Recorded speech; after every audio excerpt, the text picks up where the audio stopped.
All right, today's video is going to be about a little under the radar card that emanated from the 90s. It's called the Jam Session. A lot of you guys may call these the bookmark cards. I kind of call them the bookmark cards. Why? Because they're about 2.5 inches by 4 3/4 inch. They're longer, they're more rectangular, even they're a little more oblong, I should say, taller than an average card from the 90s. Jordan's got a couple of these out there. These things are really cool. There is really not a lot of value in any of these unless it's Michael Jordan, but we're going to look through some of the value. We're going to look through the history of these Jam Session cards from the 1990s. This is just going to be a little quick educational video.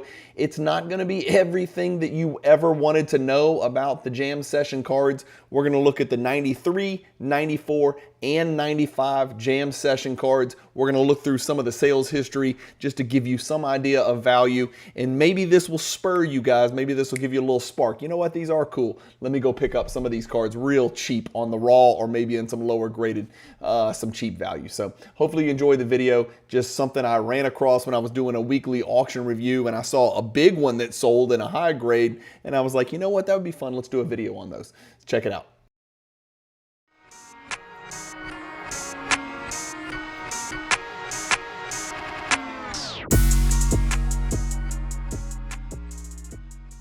See why Card Ladder is the industry leader in sports card data. We know what you want because Card Ladder was created by collectors for collectors. Card Ladder. Join the innovators, not the imitators.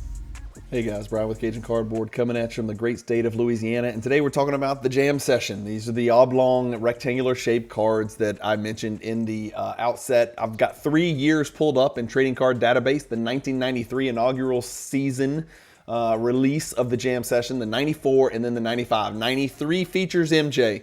94 does not feature MJ in the base checklist. 95 again features MJ. And so we're going to talk through Jam Session, some of the MJs that are available, some of the inserts. Believe it or not, there's inserts available as well that were inserted, 1 in 4 packs. And then we're also going to talk about some of the highest selling Jam Session cards in history for not only Jordan, but for the non-Jordan as well. And I think it'll be a fun conversation piece. Again, ain't nobody retiring on these things. These are not high-end cards, and they probably printed a zillion of these, but it's always fun to take a time machine back to the 90s and look at some of the inserts, parallels, and even some of these base cards that have long been forgotten, except for the most astute, the most dedicated of 90s basketball card collectors. All right, so let's screen share. Let's get into 1993 Jam Session, and here we go. The good thing about these, they're all in team order, starting with Atlanta and then moving to Boston and Charlotte and then Chicago, and so it's real easy to find out if there's a Jordan or not. These cards were, as I mentioned, 2.5 by 4 11/16 the first year. The next year they were 2.5 by 4 3/4, which is 12/16. So they were 1/16 shorter the first year than they were the next 2 years. Don't ask me why. It has something to do with the printing plates or something. I'll let you guys figure that out. I'm not an expert on that, but this is a set. It is 240 cards, believe it or not, a robust 240 card set, and the Jordan looks just like this right there. So that's the first Jordan Jam Session that I have noticed. It's card number 33 in the set. Ironic, that's Pippen's jersey number. But it's Michael Jordan right there. Again, remember they're in team order, so they can't number it number 23, so it's number 33. But that's what the first Jordan looks like. I wanted to show you in that first year that they do have inserts and related sets. So in Trading Card Database, in TCDB, you can go in here and you can see there's 4 insert sets in here as well. So you've got your base 240 Jam Session cards. Then you've got Game Breakers, 1 in 4 packs. Then you've got Rookie Standouts, 1 in 4 packs. Then you've got Second Year Stars, 1 in 4 packs. Then you've got Slam Dunk Heroes, 1 in 4 packs. So it sounds to me, if there's 4 inserts and they're all 1 in 4 packs, then you're pretty much getting an insert every pack, albeit one of the 4 different ones that are out there. But these are really good looking. I like these second-year stars. I think these are great looking cards. Let's give you, it's not exactly a who's who, Walt Williams. We do have Shaq and Zoe in there, and they're both Hall of Famers. And Leitner and Jim Jackson made some all-star teams from what I recall. But let's look at the Shaq, because the Shaq second year, I think that's a good looking card right there with that rainbow pattern kind of in the background. That's pretty cool. I do have a couple of these that I picked up in a Raw collection, the cross country collection that I picked up, and I've got some more show and tell that I'm going to show you in just a second. But those are the 4 insert sets: Game Breakers, Rookie Standouts, Second Year Stars, Slam Dunk Heroes. That's 1993. 1994, moving along, now we've got a 200. So they abbreviated it from the robust 240 that we mentioned down to 200, and you'll notice the size of the cards went up by 1/16 of an inch long ways, right? So the cards are a little bit taller actually in 1994, a little more card for you. And if you scroll down here to the Bulls, you'll see we've got B.J. Armstrong, Ron Harper, Steve Kerr, Kukoc Pete Myers, who was supposed to be Jordan's replacement, Will Perdue, and Scottie Pippen. Again, for everybody out there that thought those Jordan Bulls teams were loaded, not really. I mean, when you take Jordan off, it ain't really all that star-studded or spectacular. And it's not like he's had LeBron's teammates, let's put it that way. But when we look at the, these were distributed in one series, 1 through 200. They were also distributed, listen to this, in 3-card cello packs at participating McDonald's restaurants in the Phoenix area to promote the NBA Jam session during All-Star Weekend. If we look at the inserts, guess what? We've done it again. There are 4 insert sets, but they're different. We got the Game Breakers back. We got the Second Year Stars back. We got Slam Dunk Heroes, and we got Flashing Stars. Flashing Stars came 1 and 2 packs, easiest ones to get. Game Breakers and Second Year Stars stayed as 1 and 4, but check this out. Slam Dunk Heroes, you're talking about 1 in 36 packs, so these are kind of rare, right? We're talking about Barkley, Larry Johnson, Sean Kemp, Mashburn, Mutombo, Olajuwon, Shaq again, and Chris Webber. And here's what the Shaq looks like. And again, I've got a bunch of those as well. Again, not rare. 1 in 36 packs makes it a little bit more rare. What's 36 times 8? 240, about 200, something like that. I don't know, something like that. Do some quick math. So still not the rarest things in the world. We also have mail-in sets where it's a 20-card set distributed with a wrapper redemption where you can pull the rookies. Unfortunately, 94 ain't the greatest year for rookies. And then there's promos. There's 2 promo sets down here as well, which we won't spend too much time.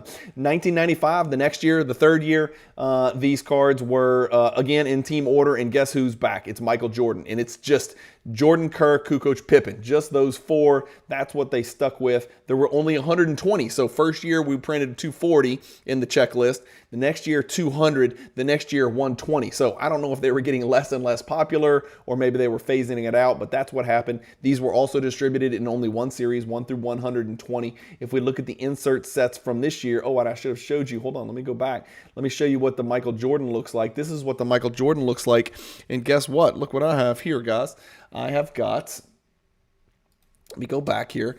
So I've got some show and tell here. This is just, again, it's not in great condition, and it's not worth grading if it's a PSA 8, but this is that first year jam session from 93, and this is this 1995 jam session that I'm about to show you on your screen. There's also a die cut version, which we're about to talk about, where the bottom is die cut out. I'm about to show you that as well. So just 2 little chintzy raw versions right there that are not going to grade real well. Let me get you back on screen share, and there's the card that I just showed you right there, right? And that is the Michael Jordan card, number 13 in the set. Remember, only 120, and only 4 Chicago Bulls were included in here. And it looks to me like maybe 4 from every team were included. 4 times 30 would be 120.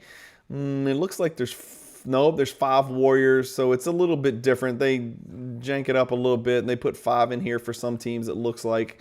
There's a Boston Celtic down there, so maybe they could go a little bit out of order. Let's see if they do anything weird here at the back. I haven't really looked at any of these. Vancouver Grizzlies, Washington Bullets, 2 teams. You won't see those names very often. Let's look at the inserts and related sets. All right, here we go. Inserts. We got they got 6 insert sets now. Fuel injectors, 1 in 36 packs. Grant Hill, 1 in 360 packs. Wow, that's pretty cool.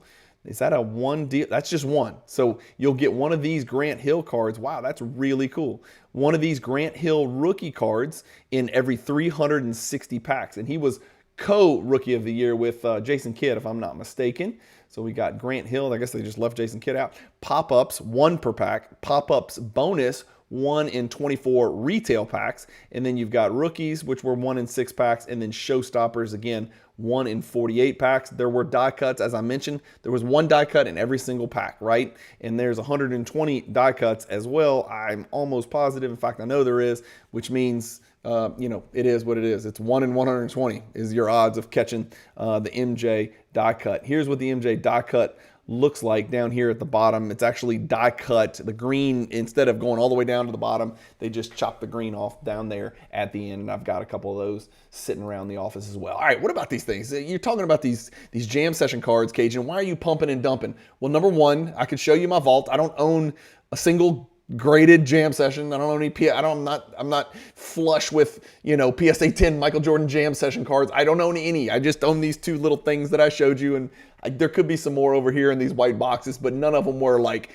PSA 10. PSA 10's calling me to send them to PSA. It's probably a losing proposition, and we'll look at that. I've got the jam sessions for Michael Jordan sorted by the highest sold ever, and this is it. You're looking at it. It's the 1995 Fleer, not 93, 95 Fleer jam session showstoppers in a PSA 10. There it is right there. There's your card. It sold for $4,494 not that long ago, guys. This is a little over a year ago. It sold for almost $5,000. That is the highest selling one in history. It is a Pop 10. 159 have been graded. Is it because it's rare? No, it's because there's 15 trillion of these. They're not in great condition, and they're just not that valuable because so many of them were printed. I mean, it was very junk waxy. It had the junk wax feel to it. A little paper card. Nothing crazy special. Another one sold on Fanatics in 2022 with an NBA sticker. I didn't even know NBA was doing stickers way back in 2022. I guess they were. I forgot. So you're talking about that as a Pop 10. Another one you guys should be aware of that I did not find anywhere, and maybe you guys know more about this than I do, and I wish I could make this bigger. Here we go. We can do this one. Check this out. This is, why can't I get this picture? I can't get that picture. Let me try this one. There you go. Okay, that is what's called an NBA Jam Session Game Test Sample number P1. I don't have any details about it. I just noticed it when I was going through this, and apparently it's very important because there's obviously not that many of them out there. BGS, there's only been 20 ever graded. With PSA, I found some PSA ones right here. Here's a PSA 10. This is a 4-figure card. Back in 2012, this sold for 4 figures, which means it's like $1 million now, right?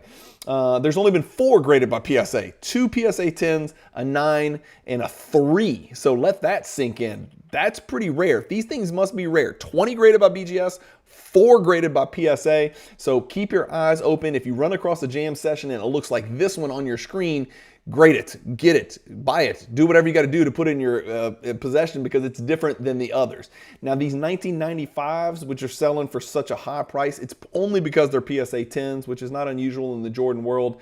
What I want to show you is I want to go 1995, and then I want to go, I'm just going to put in show, and then I want to put in PSA 8 to show you what a PSA 8 is worth. That is a lot more than I thought. Let's go to date sold. Why did that sell for so much? Good Lord. A Showstoppers Jordan from 1995 sold for $800. Maybe these are worth more than I thought they were. I need to go back through my collection and see if I have any of these raw ones laying around. But even the PSA 8 is selling for big numbers. And again, only 159 graded. I think that's probably a little bit steep. It looks like the jump from the last one was from $380 in May of last year to $800 a couple weeks ago. So somebody forked over $800 to buy a PSA 8 copy of the Jam Session on eBay. Wowzers, that's really big. So glad we did this video. All right, enough about the Jordan Jam Session. I guess the highest other, let me go back because I want to show you more than just that Showstoppers. Oops, that's date sold. Like for instance, I just want to show you, like here, these are just, you know, a BGS 895 Jam Session, $20. Here's a raw one from the first year, 1993. There it is, the same one I just showed you. That's $2, right? You know, if we plug in 1993 PSA 8, this is going to be really cheap to get one of these. $41, $25, $45, right? You're talking about 20, 30, 40, 50 bucks at the absolute most for a PSA 8 from that first year of Jam Session. But like I said, man, when you get to 1995, that Showstoppers has got some pretty serious value in there. What if we put in PSA 8 minus show? All right, there's your base. Yeah, so 80 bucks for your base. That's actually a really good sale a couple of weeks ago. Generally speaking, these are selling for 40, 50 bucks. Here's a PSA 8 that sold for $13.50, right? This is the exact same one that I just showed you guys. The PSA 8's $13.50, so that's why I'm not grading it. Mine's going to grade a 7 or an 8. Why am I going to pay 22 bucks to grade a Jam Session 95 that comes back a PSA 8? What about the non-Jordan stuff? Well, believe it or not, here it is. You're looking at the highest selling Jam Session, not Michael Jordan, okay? And it's a Penny Hardaway, obviously unlicensed for whatever reason, from 1993. Penny wearing just a straight up blue tank top. That is definitely a picture of him when he was either in high school or at Memphis. No question about that. Of course, he ended up on the Magic with Shaq. The second highest price ever, and that was only 360 bucks, by the way, and that was way back in 2023. The next non-Jordan highest selling is going to be this Charles Barkley from 1993. It's a PSA 10, right? It's going to look just like the Jordan that I showed you. That's just a regular old base Barkley right there, number 174 in that set of 240. And that one sold for, that is a PSA 10 Pop 18. It sold for $300, but check this out. Card Ladder says it's worth $31 today. So that's just a factor of the year 2022. Then you can see these boxes. You can buy an entire box of the 1995 for $300, $275, $251. These are boxes, the entire box being sold. How about a Shaquille O'Neal 1993? This is Shaq's first one in a PSA 10. This one sold for $210 last month, and that's a Jam Session that's a Pop 29. So that's it, guys. I just wanted to share some cool stuff about a little bit of off the radar, you know, MJ, these really, you know, unusually shaped Jam Sessions right here. Not as oversized as like the Nike promo or anything like that, but still unique nonetheless. And every card from the 90s tells a story, especially if you can find a Jordan version of that card. So thank you guys as always for watching. Let me know if you got any Jam Sessions in your possession, in your collection. Let me know if you're interested in buying any of these. Again, this is not a pump and dump. I don't own any of these things. I've been doing a lot of educational videos for myself, and I figure if I'm going to go learn about Auroras, you know, Kabooms, Jam Sessions, Blank Slate, Downtowns, I don't own any of these cards. I'm just trying to learn more about the cards and about the hobby, because maybe some of those cards are calling to me. And so I promise you, this is not a pump and dump. You're not going to see Cajun Cardboard selling a bunch of Jam Sessions behind your back on Card Hobby or some you know, foreign auction house. I don't have any of these cards, but maybe some of you guys do, and you've got some great stories about these cards. And again, fill in the blanks. I mean, this could not be more rudimentary and basic. Again, I looked at 3 versions of the cards, 93, 94, 95, talked through the checklist, talked through some of the inserts, looked at some of the prices. There may be stories out there. If you've got more information on that test sample Jordan that's selling for big numbers, I'd love to hear it. Surely one of you astute Jordan collectors that watches the channel can share some information and educate some of us in the comments on that game test sample Jordan Jam Session that was selling for so much money. Thank you guys again for coming along for the ride on another little educational video. Keep collecting, stay positive in the hobby, and peace.